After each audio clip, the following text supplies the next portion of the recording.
প্রিয় বন্ধুরা, ঢাকার চকবাজার, মিটফোর্ড, ইমামগঞ্জ সহ এই অঞ্চলে সকাল 6টা থেকে 9টা পর্যন্ত বিভিন্ন প্রসাধন সামগ্রী নিয়ে বসে থাকে বিভিন্ন রকম দোকানিরা। কারণ মনে হয় যেন বিশাল এক মেলা, আসলেই মেলা নয়, এগুলো ওখানকার যেই পণ্যগুলো বেঁচে যায় বা বিভিন্ন রকম সময় বিভিন্ন রকম পণ্য চলে আসে, এখানে অনেক ইন্ডাস্ট্রি আছে, সব মালগুলো নিয়ে বসে যায় এই 2 ঘন্টা ব্যবসা করার জন্য।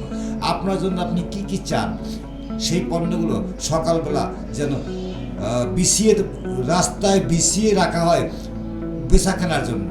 ঠিক বাণিজ্যিক প্রতিষ্ঠানগুলো খোলার আগ পর্যন্ত 9টা পর্যন্ত খোলা রাখা হয়। আপনি ইচ্ছা করলে ওখান থেকে অনেক পণ্য কিনতে পারেন, তা খুবই সস্তায়। তাই সস্তায় পস্তাবেন না, কারণ আপনি দেখে শুনতে কিনতে পারলে মোটামুটি ব্যবসা করার মতো একটা স্থান অথবা ব্যবহার করার জন্য আপনি পণ্যগুলো কিনতে পারেন। এখন আপনি অন্যান্য বিশেষ দিনগুলো শুক্রবার সবসময় খোলা, এবং অন্যান্য সরকারি ছুটি থাকলে ওই দিনই সম্পূর্ণ খোলা। আর অন্য দিন সকাল 6টা থেকে 9টা থেকে 9:30 পর্যন্ত এই পণ্যগুলো রাস্তাঘাটে বিছিয়ে মনে হয় যেন বিশাল আকৃতির মেলা, সেই পয়লা বৈশাখের মেলা কেউ ছাড়িয়ে যাবে।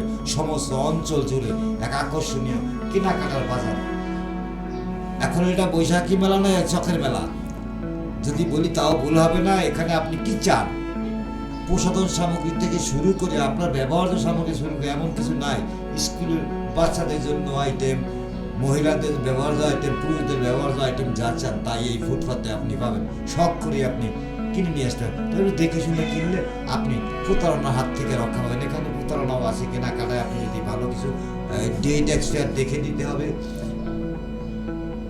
এবং কেনাকাটা করার সময় অবশ্যই দাম দেখে নিতে, সব কিছু দেখে কিনলে কোথায় বন্ধ হবে না। ইচ্ছা করলে আপনি ব্যবসাও করতে পারবেন, ইচ্ছা করলে আপনি ব্যবহারও করতে পারবেন। উভয় দিক থেকে আপনি লাভবান হওয়ার সম্ভাবনাটাই বেশি।